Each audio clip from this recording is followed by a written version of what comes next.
Dr. Norton here, picking up with young Goodman Brown. Young Goodman Brown starts this way. Young Goodman Brown came forth at sunset into the street of Salem Village, but put his head back after crossing the threshold to exchange a parting kiss with his young wife. And Faith, as the wife was aptly named, thrust her own pretty head into the street, letting the wind play with the pink ribbons of her cap, while she called to Goodman Brown. There's a lot going on in this tale. One of the things that we deal with on a smaller level here is the view of women.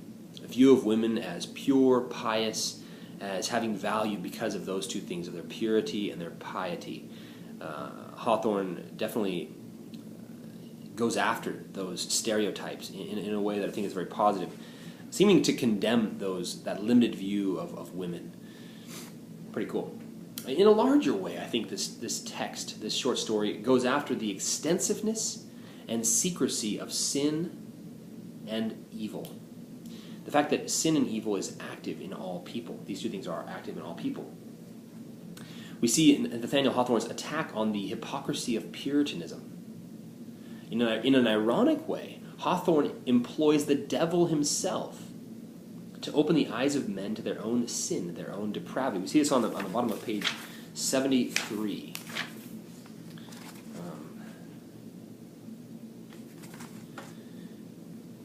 Bottom of 73. Oops, not there yet. There, resumed the sable form, are all whom ye have reverenced from youth. Ye deemed them holier than yourselves, and shrank from your own sin, contrasting it with their lives of righteousness and prayerful aspirations heavenward. Yet here are they all in my worshipping assembly. This is the devil speaking. This night it shall be granted you to know their secret deeds, how hoary bearded elders of the church have whispered wanton words to the young maids of their households. How many a woman eager for widow's weeds has given her husband a drink at bedtime and let him sleep his last sleep in her bosom. That's kind of crazy. So, how elders have said nasty things to the young girls in the church, and how many wives have poisoned their husbands because they were just sick of being wives. They wanted to be widows. How beardless youths have made haste to inherit their father's wealth, you can assume by killing their fathers, and how fair damsels, blush not, sweet ones, have dug little graves in the garden, and bidden me, the sole guest, to an infant's funeral. So this is a young girl who would have a baby out of wedlock, and instead of admitting her shame, she would just kill the baby, bury it in the garden. Pretty horrifying. So the bottom line here is this, though, and my point is, in an ironic way, Hawthorne uses the devil to point out the fact that sin is pervasive in people's lives and in culture. It's ironic because he wouldn't consider the devil to be one that would espouse doctrine, would espouse Christian doctrine, right?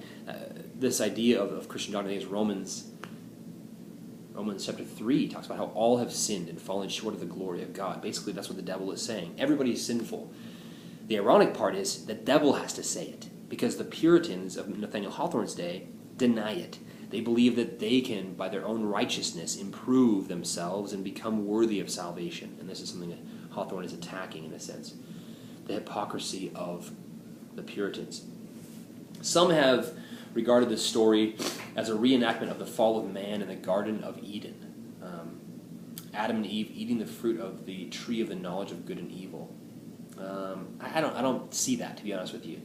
I see how they have knowledge of good and evil, but it doesn't seem to work with the whole theme. What I see is more of an ironic twist on Puritan hypocrisy.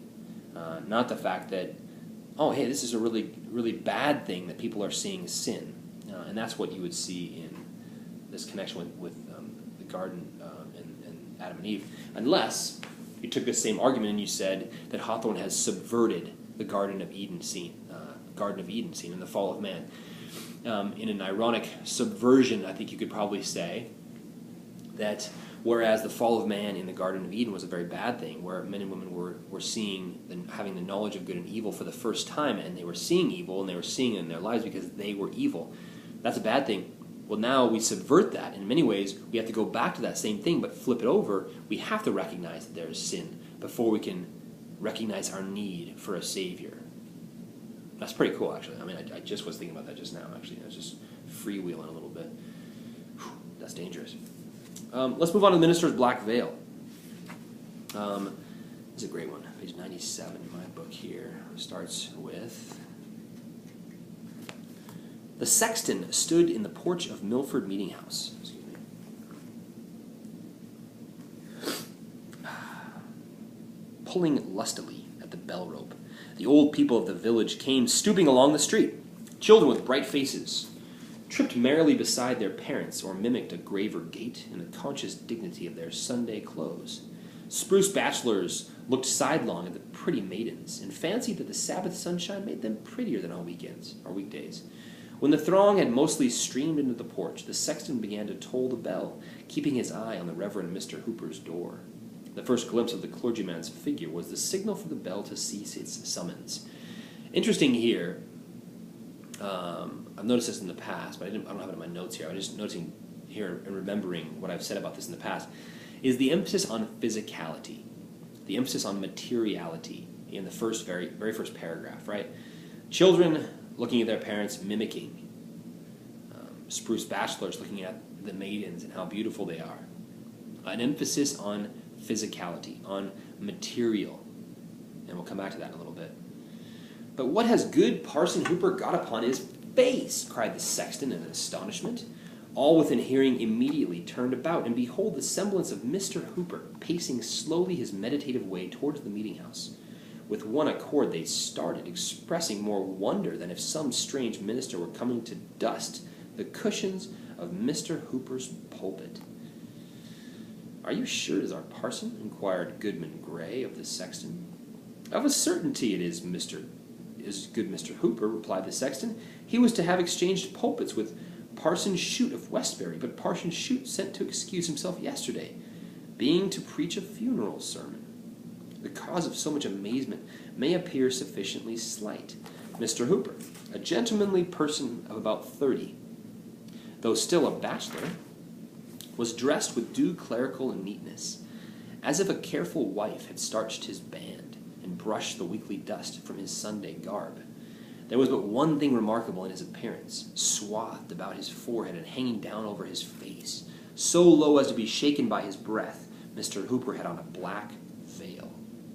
On a nearer view it seemed to consist of 2 folds of crape, which entirely concealed his features except the mouth and chin, but probably did not intercept his sight, farther than to give a darkened aspect to all living and inanimate things." That's an interesting comment there. So double crape, most likely we're looking at something like, a single here over his eyes, so he could see through, because it covers his forehead. He could see through it somehow because it's thin enough here but thick here, so it covers all of his features. But in a symbolic way, as he sees through it, he sees everything a bit darkened, which again, with our idea of sin, that may come into play in a little bit. With this gloomy shade before him, good Mr. Hooper walked onward at a slow and quiet pace, stooping somewhat and looking on the ground, as is customary with abstracted men, yet nodding kindly to those of his parishioners who still waited on the meeting-house steps, but so wonderstruck worthy that his greeting hardly met with a return. "I can't really feel as if good Mr. Hooper's face was behind that piece of crape," said the sexton. "I don't like it," muttered an old woman as she hobbled into the meeting-house. "He has changed himself into something awful only by hiding his face." All right, so why do the people freak out? What does the veil symbolize? These are all going to be important questions to be asked. They're freaking out because they can't see his face. They're freaking out because there's something black covering Mr. Hooper.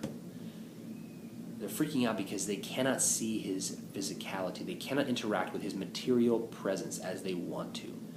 This is, again, building into the idea of materialism. What is it that we want as men and women? We're driven, we desire material possession. We desire physicality. And perhaps there's something about Nathaniel Hawthorne's text that critiques or criticizes our obsession with physicality, that which can be seen and felt, touched. Page 103, jump over there.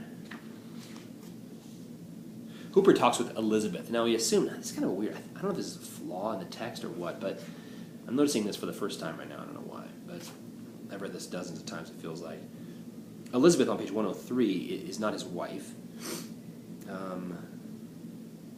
because it says he's a bachelor, right? I just read that. But then, on page 106, toward the very end, it says that there's a faithful woman at his pillow who would have covered his face with the veil if it was uncovered somehow. So who is that woman? We can assume it's Elizabeth, I guess. But anyway, that's kind of a side note. On page 103, it says this. But what if the world will not believe that it is the type of an innocent sorrow, urged Elizabeth. Beloved and respected as you are, there may be whispers that you hide your face under the consciousness of secret sin. For the sake of your holy office, do away this scandal. The color rose into her cheeks as she intimated the nature of rumors that were already abroad in the village. But Mr. Hooper's mildness did not forsake him. He even smiled again. Notice that smile. That same sad smile. Again, not a mocking smile, but a sad, knowing smile, maybe like that. That always appeared like a faint glimmering of light proceeding from the obscurity beneath the veil. If I hid my face for sorrow, there is case enough, he says. And if I cover it for secret sin, what mortal might not do the same? And excuse me. And with this gentle but unconquerable obstinacy did he resist all her entreaties. At length Elizabeth sat silent.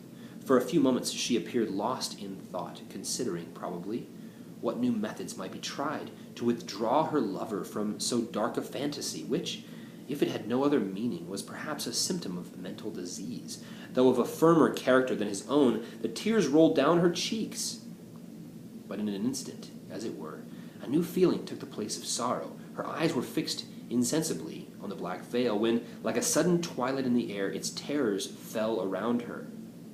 She arose and stood trembling before him. This is an interesting moment in the story because I think Hooper misreads this emotion on her.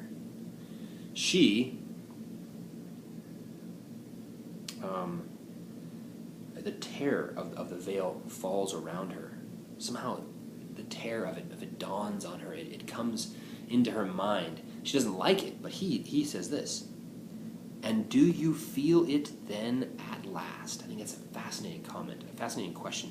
And do you feel it then at last? Said he mournfully. She made no reply, but covered her eyes with her hand and turned to leave the room. He rushed forward and caught her arm. Have patience with me, Elizabeth, cried he passionately. Do not desert me, though this veil must be between us here on earth. Be mine, and hereafter there shall be no veil over my face, no darkness between our souls. It is but a mortal veil. It is not for eternity. Oh, you know not how lonely I am, and how frightened to be alone behind my black veil. Do not leave me in this miserable obscurity forever. Her comment next seems to communicate the fact that she does not, as he thinks, feel it then at last. She does not. This is not her moment of saying, I get it. No. She says, lift the veil but once and look me in the face, said she. Never. It cannot be, replied Mr. Hooper. Then farewell, said Elizabeth. So what that farewell means, she may be the woman who's at the end, I don't know. Probably. Then farewell for now, perhaps. She's got to go away and think about it, I guess. She withdrew her arm from his grasp and slowly departed, pausing at the door to give one long, shuddering gaze that seemed almost to penetrate the mystery of the black veil. So maybe she does get it, and she is the one at the end. But even amid his grief, Mr. Hooper smiled to think that only a material emblem had separated him from happiness, though the horrors which it shadowed forth must be drawn darkly between the fondest of lovers. Well,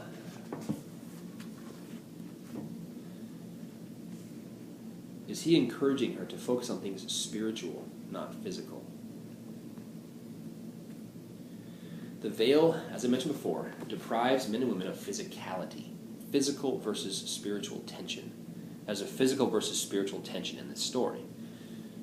A culture of materiality must see and touch. I've said this already, but I'll repeat it because it's my notes here. A culture of materiality must see and touch. It must interact physically. Hooper thinks that Elizabeth has suddenly seen the purpose, entering into a deeper level of seeing and knowing. That is not what she gets, at least at that point, because she's upset. On the bottom of 104,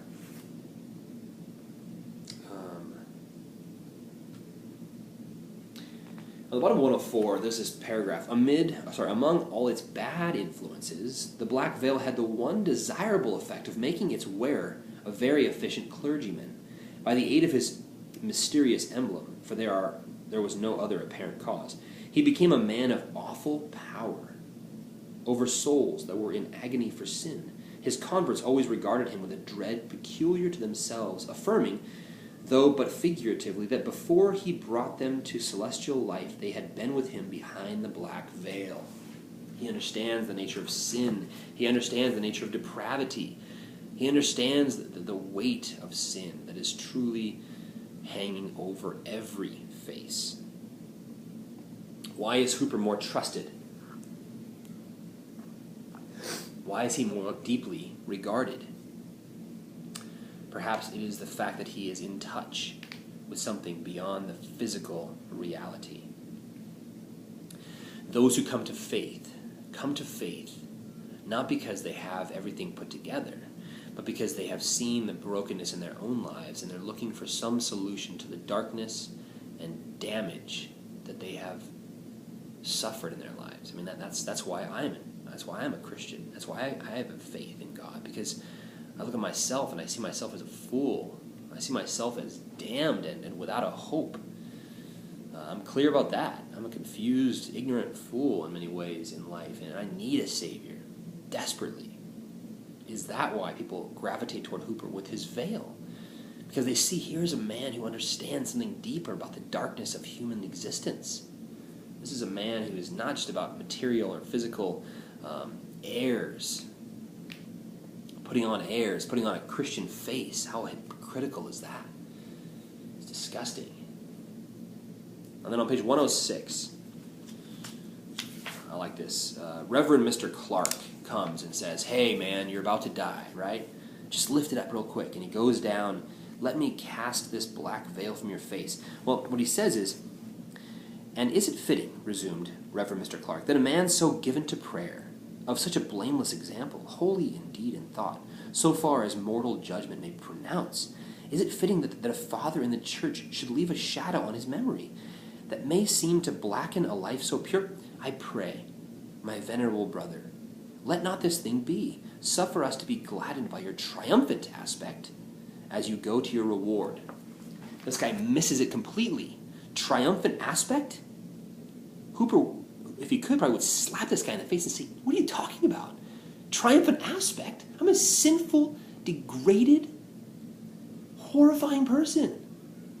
That's what he would say. That seems what he believes, that all men are covered in sin.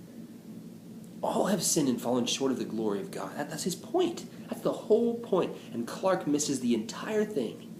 Misses what Hooper has been about nearly his entire life since he was a young man.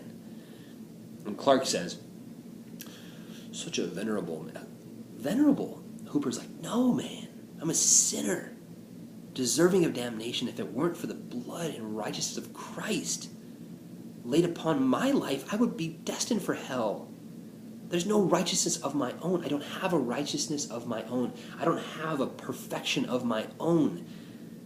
My only hope is in Christ, and so I cover my face to show that it is not about me, it's about Christ." And so he does say at the very end, he says, "Why do you tremble at me alone?" cried he, turning his veiled face round the circle of pale spectators. "Tremble also at each other. Have men avoided me, and women shown no pity, and children screamed and fled only for my black veil? What but the mystery which it obscurely typifies has made this piece of crape so awful? When the friend," here's the key point, "when the friend shows his inmost heart to his friend, the lover to his best beloved, When man does not vainly shrink from the eye of his Creator, loathsomely treasuring up the secret of his sin, then deem me a monster. For the symbol beneath which I have lived and die, I look around me, and lo, on every visage a black veil. When a friend shows his inmost heart to another friend, what is he showing him? He's showing him his brokenness. When a lover shows his best beloved his inmost being, he's showing her his brokenness.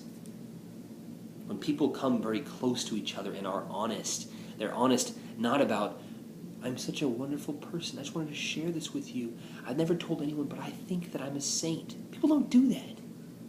People come and they get close to one another and they say, I never shared this with anyone else, but I have this brokenness in me.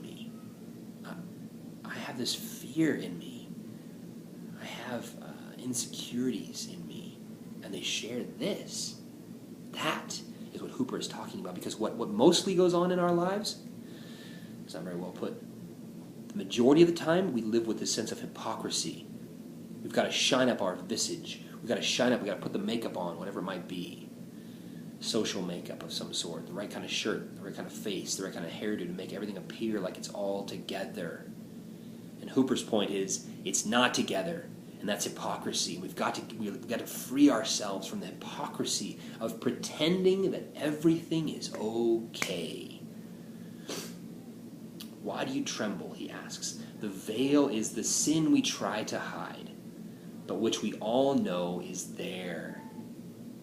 The sin is the hypocrisy of pretending all is well.